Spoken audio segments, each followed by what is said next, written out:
Alerte, le triptyque humaniste existentiel. Livre 2. Les fictions de la science. Tome 1. Chapitre 11. Les crop circles. Des dessins, souvent en forme de cercle, dans des champs de céréales, se seraient réalisés, le plus souvent au cours d'une nuit. Il y en aurait de signalés partout sur la planète. Seraient-ils réalisés depuis des siècles? Des faits pouvant y être assimilés auraient été répertoriés dès le XVIe siècle. Plusieurs milliers d'exemplaires seraient comptabilisés à travers le monde. Chaque dessin est unique dans sa conception et dans ses dimensions. En peu de temps, plus de 5000 de ces cercles ont été répertoriés dans le sud de l'Angleterre. Dans la vaste propriété d'un ancien Premier ministre anglais, alors en exercice, dans une zone parfaitement sécurisée et surveillée en permanence, un dessin parfait serait apparu sur la pelouse de sa résidence. Des pilotes auraient vu la réalisation de tels dessins, du ciel, sans constater que quelqu'un soit sur place. Certains membres de la communauté scientifique sembleraient s'être intéressés, en toute discrétion, aux conséquences de ces dessins. Au sein de ces cercles de dessin, les tiges des céréales ne sont ni pliées ni cassées. Chaque tige subit une altération et une angulation variable entre 20 degrés et 60 degrés, de tige en tige. Les zones de tige apparaîtraient torsadées, avec une impression en spirale. Des modifications chimiques auraient aussi été constatées au niveau des nœuds de pliure. Une dessiccation, estimée à 500 degrés, aurait été produite sur ces parties de tige, ainsi qu'une déshydratation. Sur les tiges de maïs, par exemple, ce phénomène se répéterait à plusieurs endroits d'une même tige. Des essais en laboratoire, dans des fours à micro-ondes, auraient permis d'obtenir des résultats équivalents. Des différences de résultats auraient été constatées selon l'importance énergétique des micro-ondes utilisées. Il semblerait donc assez vraisemblable que ces dessins dans les champs de céréales soient causés par des actions de micro-ondes, dont on ignore la provenance. Des petits animaux, retrouvés morts sur les lieux, auraient présenté des symptômes de brûlures identiques à celles qui leur auraient été causées par des fours à émission de micro-ondes. Des semences recueillies sur ces zones modifiées montreraient des altérations des plants. Le sol de ces zones présenterait aussi des altérations, comme s'il avait été chauffé à plusieurs centaines de degrés. Des traces de métaux fondus auraient été recueillies sur ces zones et non découvertes en dehors. Sur un champ replanté l'année suivante, le dessin réapparaîtrait à l'identique, bien qu'atténué. Les plants poussant sur ces secteurs présentent des caractéristiques inexplicables. Des échantillons d'argile recueillis sur ces zones et analysés montreraient des analogies avec des surpressions équivalentes à celles subies pendant des millions d'années. Ce qui surprend le plus les observateurs scientifiques, c'est que, mis à part des cas suspectés de tricherie, facilement décelables, il n'y aurait aucune trace de fabrication humaine possible. Alerte, le triptyque humaniste existentiel. Livre 2. Les fictions de la science. Tome 1. Chapitre 11. Les structures. Les structures semblent s'apparenter à des formules mathématiques. Quelques-unes de ces figures géométriques sembleraient s'associer entre elles. La majorité de ces concepts nous resteraient encore inconnus ou, en tout cas, non divulgués. S'agirait-il de messages éducatifs ou de codes? Chercherait-il à nous transmettre des concepts de vie? Certains de ces dessins seraient réalisés entre quelques secondes ou quelques minutes, selon des témoignages. Bien évidemment, toutes sortes de constats, des plus simples aux plus farfelus, ont été évoqués, sans l'appui de validation scientifique. Les dessins ainsi réalisés, validés sans risque de supercherie, vont des plus simples aux plus sophistiqués. Leurs figures géométriques seraient extrêmement élaborées, si l'on en croit les photos aériennes réalisées sur place. Elles sont d'une très grande complexité, qui apparaîtrait s'accroître d'année en année et ressemblent souvent à des œuvres d'art. Les surfaces impactées seraient de plusieurs centaines de mètres carrés. Des anomalies magnétiques y auraient été repérées, lors de tests de mesures ciblées. Des analyses énergétiques effectuées feraient apparaître des différences allant de 2000 vibrations par seconde, mesurées en plein champ, à 36 000 vibrations par seconde en bordure de dessin, jusqu'à 750 trillions de vibrations par seconde au centre des structures. Pour rappel, les vibrations par seconde normales pour un corps humain est de 6500 vibrations par seconde. La radioactivité à l'intérieur des dessins serait 350 fois supérieure à la normale. Les hypothèses, en l'absence d'explication rationnelle, vont des plus farfelues aux plus canulars et pour la plupart du temps, concernent à tenter, à tout prix, de noyer le poisson. À l'occasion de l'installation d'une nouvelle surface réfléchissante du radiotélescope de 300 mètres d'Arecibo à Porto Rico en 1974, un message à destination du cosmos aurait été envoyé. Ce message transportait des symboles composés de 1679 impulsions binaires, concernant des éléments de notre connaissance et de nos particularités d'être humain. Alerte, le triptyque humaniste existentiel. Livre 2. Les fictions de la science. Tome 1. Chapitre 11.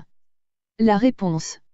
Une réponse à ce message serait-elle apparue dans un champ près de Chibolton en Angleterre récemment? Des réponses sembleraient avoir été apportées à chaque élément du précédent message, avec en plus la référence à un autre, crop circle, tracé l'année précédente, en indiquant sa taille. Mis à part ce dessin de Chibolton, il est difficile de donner des significations précises aux autres dessins, malgré les interprétations plus ou moins fantaisistes attribuées à l'occasion. Cependant, des interprétations d'éminents spécialistes sembleraient vouloir définir qu'elles correspondraient à des messages particuliers, riches en informations. Les crop circles apparaîtraient par tous les temps, souvent de nuit, mais aussi de jour et quelquefois en quelques secondes, selon certains témoignages. Leur taille varierait de 10 à 500 mètres. Les plans courbés, des céréales, examinés sur ces zones continueraient à croître. S'il s'agit de messages, venus d'autres civilisations du cosmos, leur signification nous serait-elle vraiment inconnue?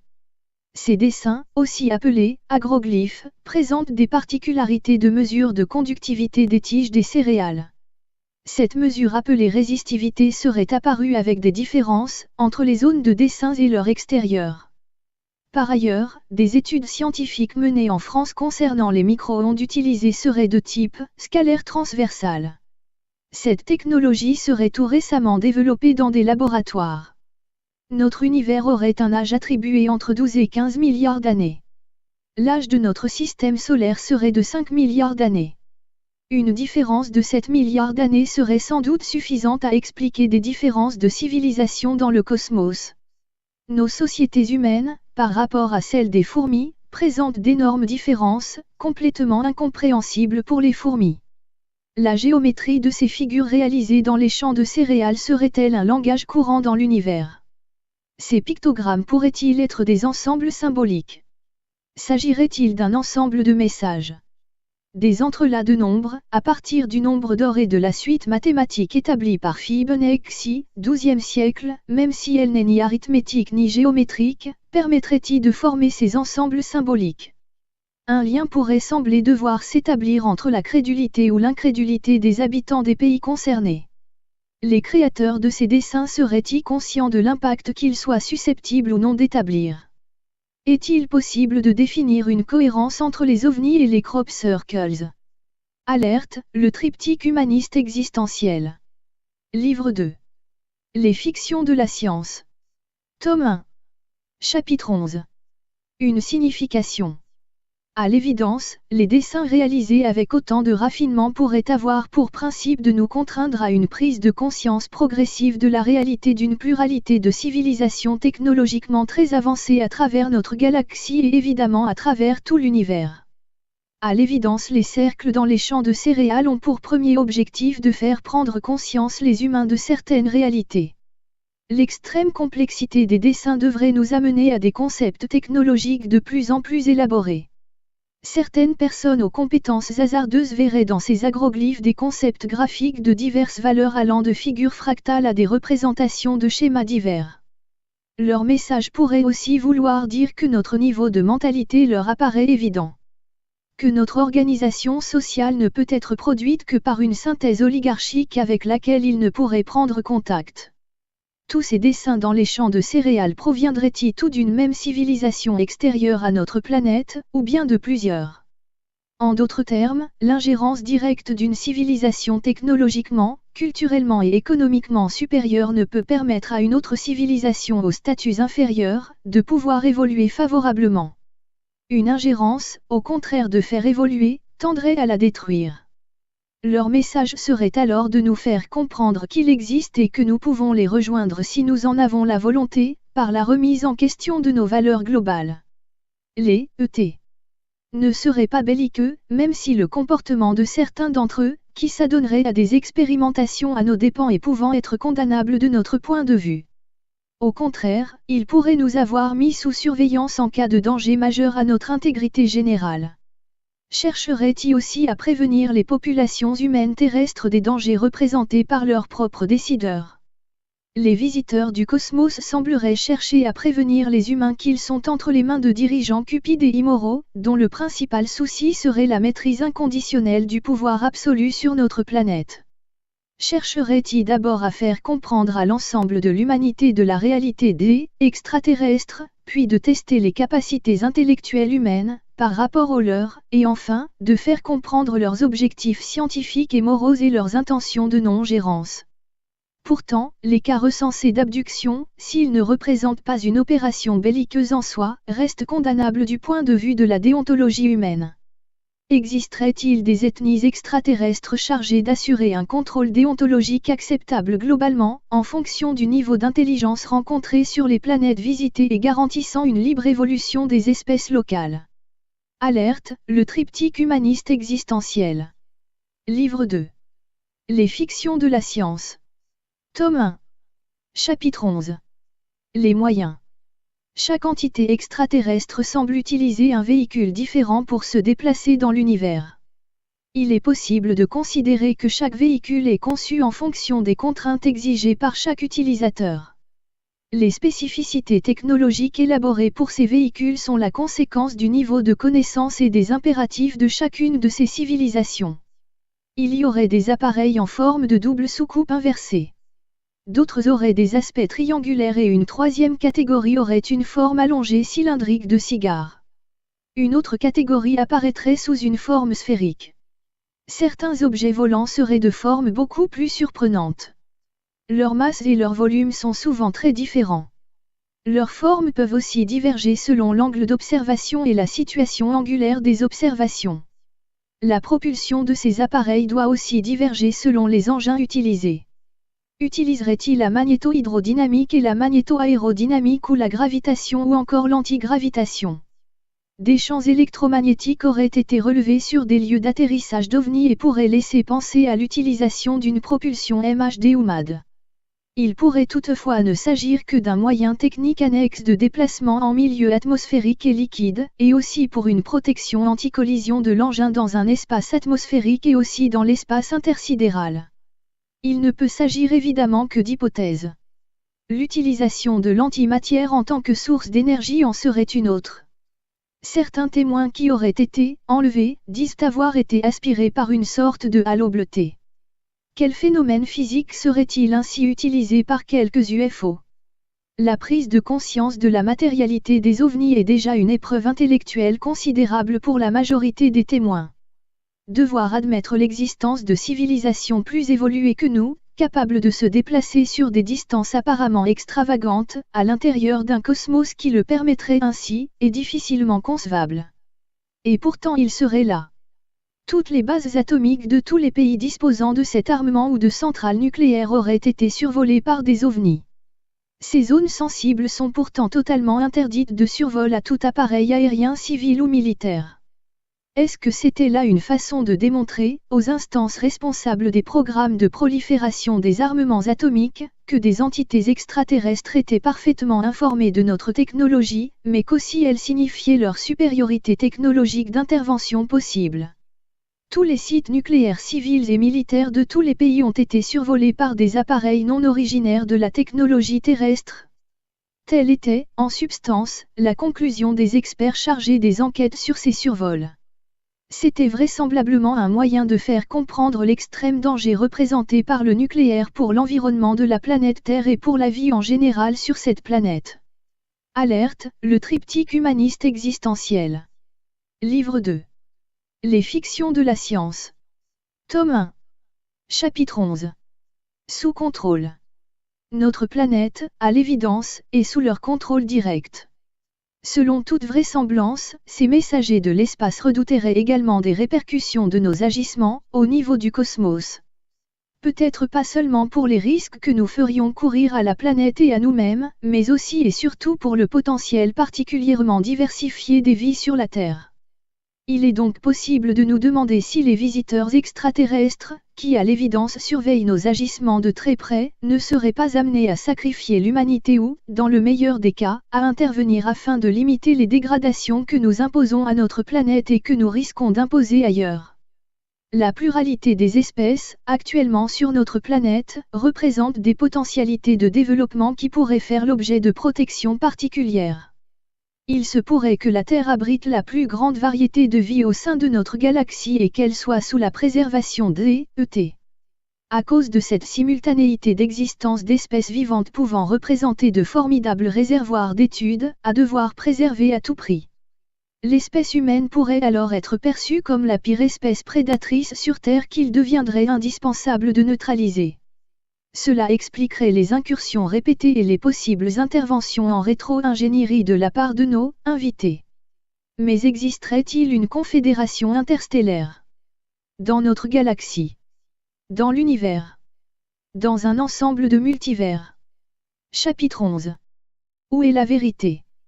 Après la rentrée de la navette Atlantis STS-115, au cours d'une conférence de presse, les astronautes signalent avoir été confrontés pendant plusieurs jours à des ovnis qui circulaient autour de la navette et l'ayant empêché de rentrer le jour prévu, selon son programme.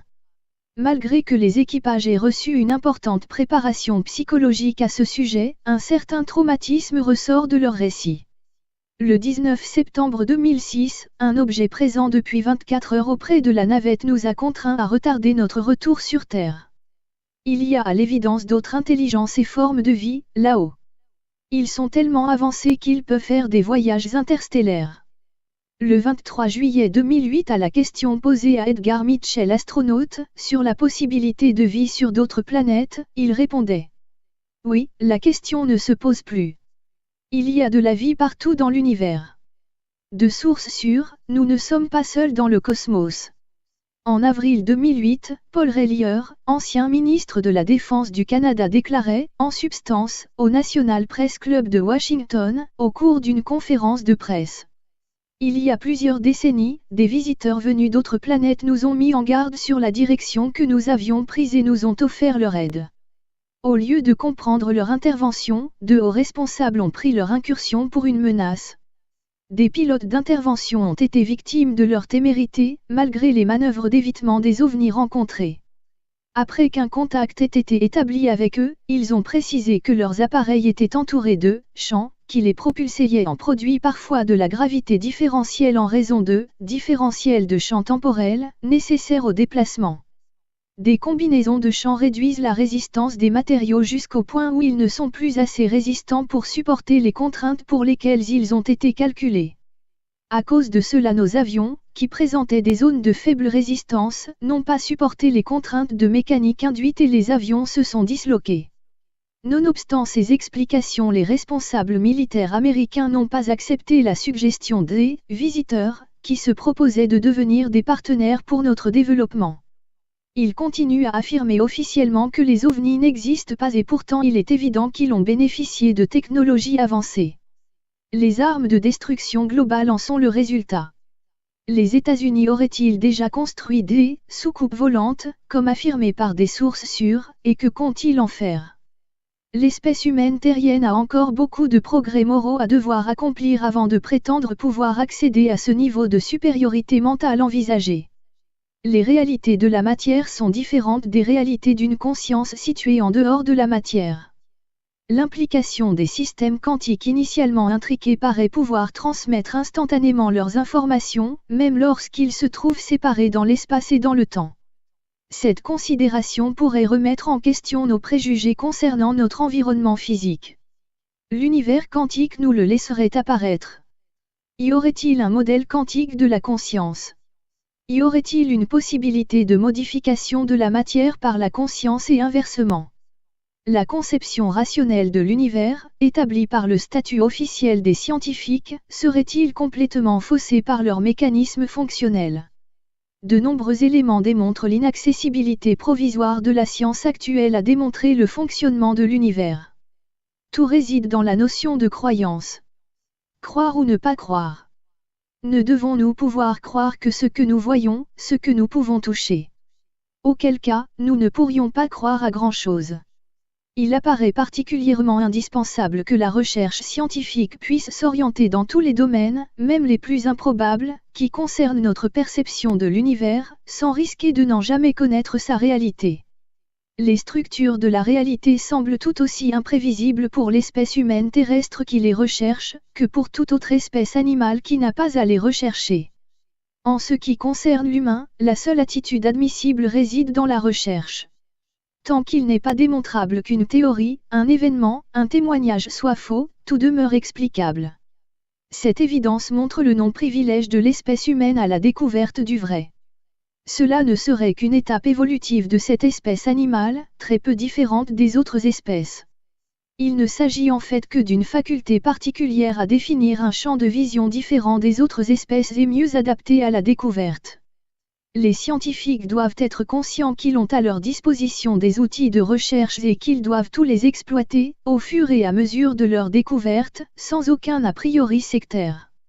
Les scientifiques doivent aussi prendre en considération que l'humain n'est pas obligatoirement le meilleur modèle biologique permettant la recherche de la vérité globale. Il leur faudra faire preuve d'un peu plus d'humilité envers des confrères porteurs de nouvelles théories, de les étudier avant de les rejeter, même lorsqu'elles ne correspondent pas aux principes édictés par les oligarchies qui les emploient. La survie de l'espèce humaine passe par l'étude de toutes les théories, tant qu'il n'est pas démontré qu'elles constituaient une erreur. Il est indispensable de comprendre que peut-être, nulle part dans le cosmos, qui que ce soit ne s'inquiétera de la disparition de l'espèce humaine. La cupidité et l'égocentrisme scientifique risquent de faire passer l'humain à côté de son avenir.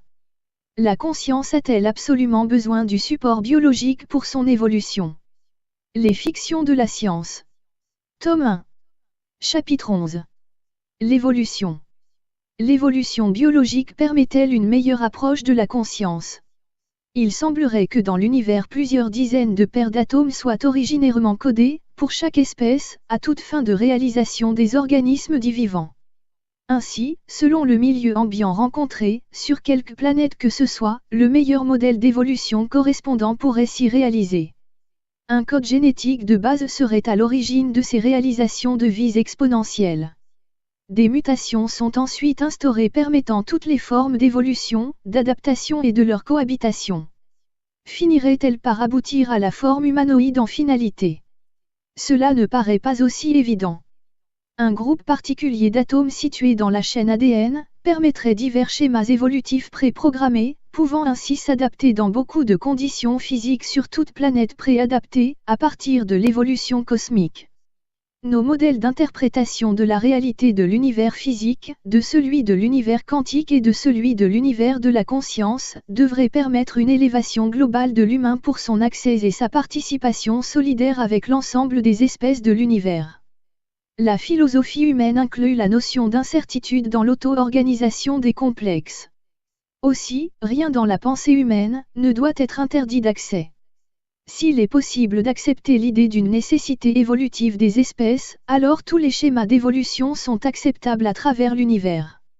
La réalisation de la vie serait tout simplement un phénomène extrêmement banal dans notre univers physique.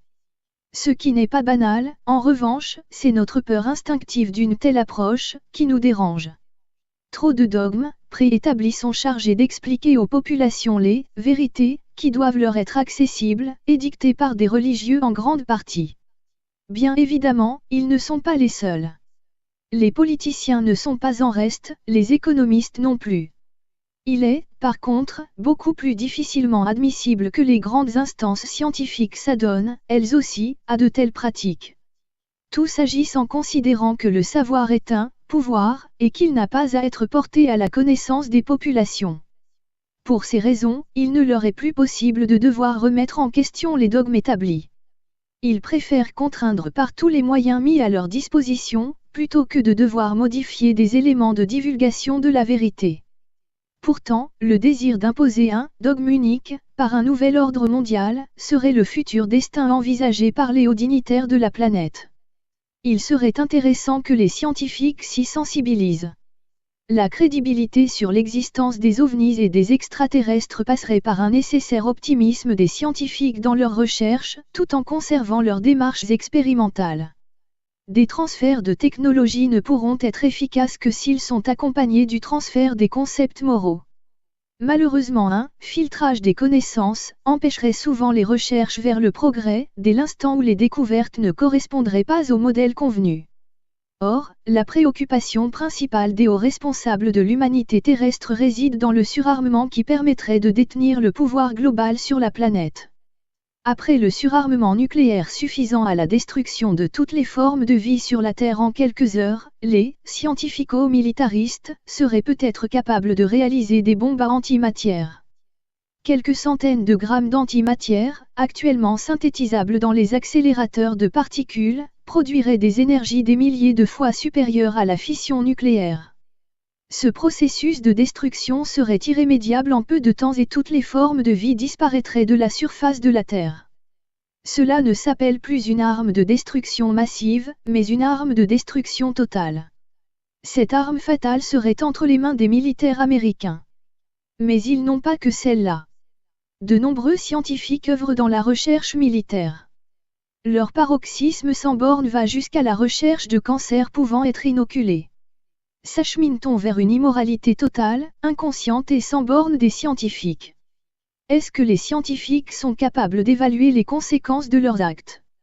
Seraient-ils capables, un jour, d'assurer la survie de l'espèce humaine et faire preuve d'une conscience morale?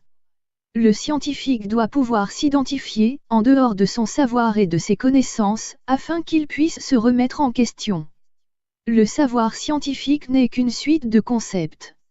Y aurait-il beaucoup trop de supercherie dans le monde scientifique?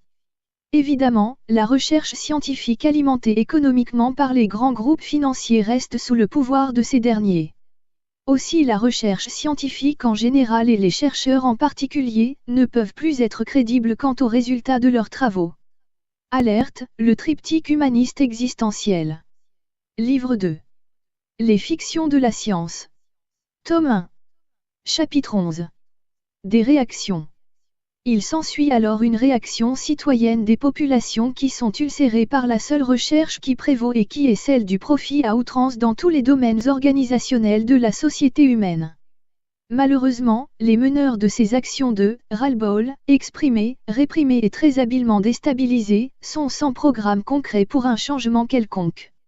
Ces meneurs descendent dans la rue pour manifester, pour tout casser et après, ils n'ont aucune compétence à changer quoi que ce soit, dans les systèmes organisationnels sociaux. Un scientifique, qui serait digne de ce terme, désignerait des personnes de grands savoirs et de grande probité. Or, lorsqu'on se rend compte du chaos dans l'organisation où se trouve l'humanité, le milieu scientifique revêt une très grande irresponsabilité au constat de ces agissements inconséquents. Un exemple est nécessaire pour pouvoir comprendre comment les ensembles scientifico-économiques fonctionnent. Prenons le cas de la production énergétique nucléaire, dont la France est si fière de posséder et de son arsenal de bombes atomiques, suffisant pour anéantir toutes les formes de vie sur la planète, ainsi que de sa source de production énergétique, à partir de l'atome. Comment fonctionne cette ressource énergétique atomique obtenue à partir du minerai d'uranium?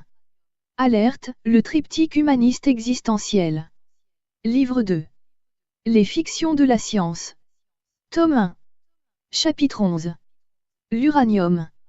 Le minerai d'uranium récupéré dans quelques pays, en particulier dans certains pays africains pour ce qui concerne la France, contient 99,3% d'uranium-238 qui est un composant atomique inexploitable pour nos besoins énergétiques. Il ne contient donc que 0,7% d'uranium-235, qui est l'élément utilisable pour la fabrication des bombes atomiques, d'une part et comme combustible pour faire chauffer l'eau des turbines, d'autre part. Cette eau est transformée en vapeur d'eau chaude, qui sert à faire tourner les turbines. Ce sont, en fait, de grosses dynamos, qui produisent de l'électricité. Cet uranium-235, inutilisable en l'état, doit être enrichi dans diverses centrifugeuses jusqu'à l'obtention d'un matériau obtenu à 3% d'enrichissement dont seulement 2% sont alors utilisables. Il convient de savoir que 3 centrales nucléaires sont indispensables pour alimenter les centrifugeuses en énergie, afin de fournir l'énergie suffisante permettant la production des barres d'alimentation en combustible de toutes les centrales nucléaires françaises. Ces barres sont alors composées de 97% d'uranium-238, non utile, et de 3% d'uranium-235 utile à la fission productrice d'énergie exploitable. Il convient aussi de connaître que cette utilisation de l'uranium-235, par fission, produit des éléments nucléiques extrêmement dangereux, à très longue durée de radiation. Lorsque les 2% d'uranium-235 ont été exploités, il reste les 97% d'uranium-238, plus le 1% d'uranium-235 non utilisable. Il y a aussi 1% de plutonium créé par cette fission nucléaire. Tous ces résidus d'exploitation s'appellent du déchet nucléaire. Le plutonium est l'explosif utilisé dans les bombes atomiques.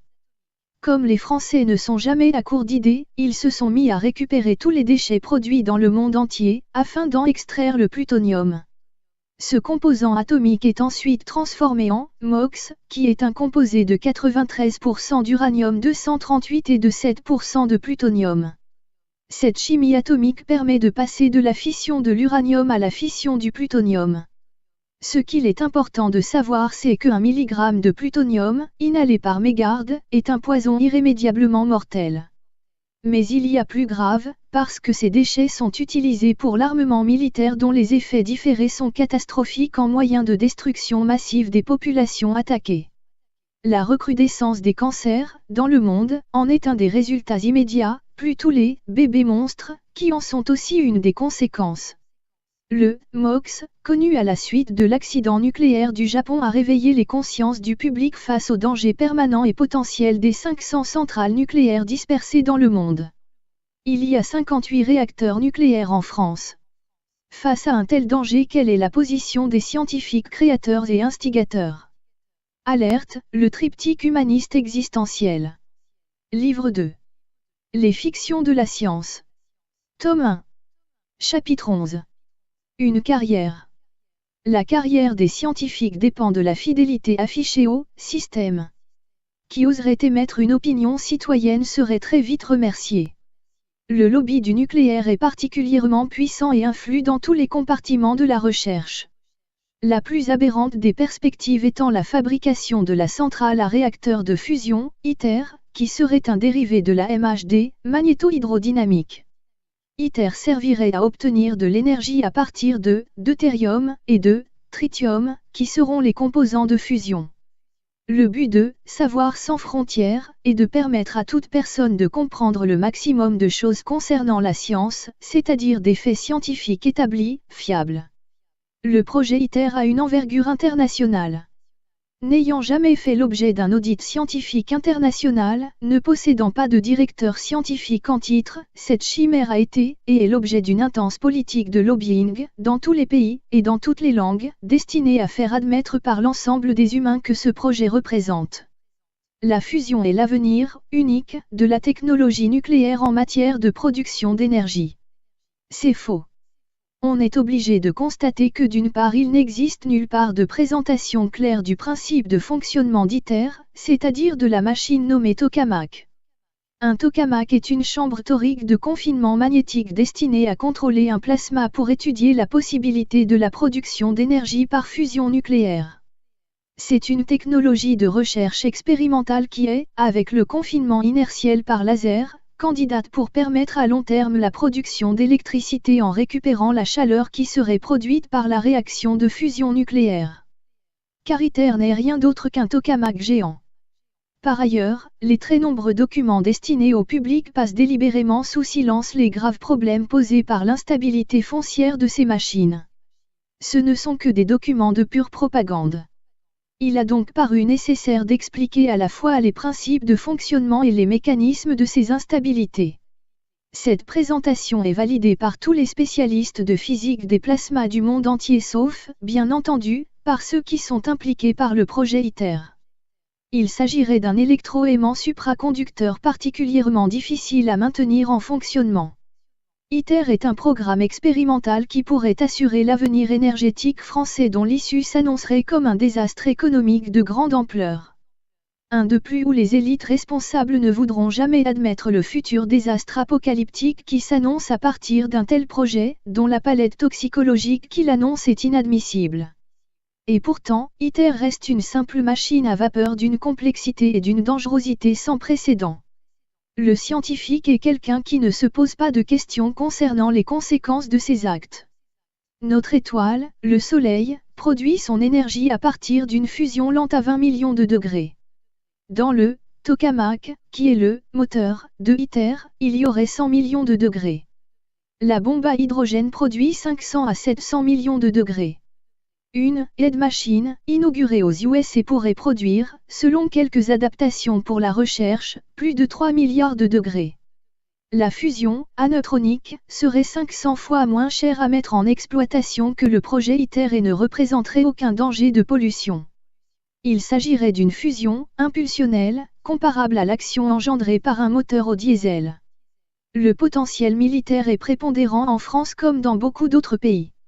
Les chercheurs scientifiques français doivent d'abord fabriquer des bombes. Si, après cela il reste encore un peu de vie sur Terre, alors on passera au développement civil.